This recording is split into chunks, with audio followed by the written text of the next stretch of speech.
પ્રભુ ઈસુનું વચન સંત માર્ક અધ્યાય 10 કડી 13-16. ઈસુમાંથી હાથ ફેરવે એ હેતુથી એકવાર લોકો નાના બાળકોને તેમની પાસે લઈ આવ્યા હતા. ત્યાં શિષ્યોએ તેમને વઢી નાખ્યા.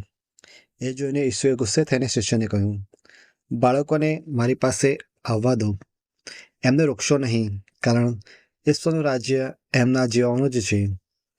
હું તમને ખાતરીથી કહું છું કે જે કોઈ બાળક જેવો બનીને ઈશ્વરના રાજ્યનો સ્વીકાર નથી કરતો તે કદી તેમાં પ્રવેશ પામવાનો નથી. પછી તેમણે બાળકોને બાથમાં લઈને હાથ ફેરવીને આશીર્વાદ આપ્યા.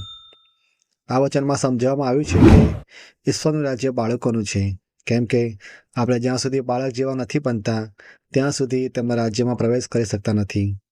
એટલે પ્રભુ ઈસુ આપણને શીખવાડે છે કે આપણે બાળક જેવો બનવું જોઈએ. બાળકોને કોઈ દિવસ કોઈ વસ્તુની ચિંતા હોતી નથી. એમના મનમાં પાપ હોતું નથી. તે એકદમ નિર્દોષ હોય છે. એટલે જો આપણે ઈશ્વરના રાજ્યમાં પ્રવેશ કરવો હોય તો બાળકોની જેમ બનવું પડશે.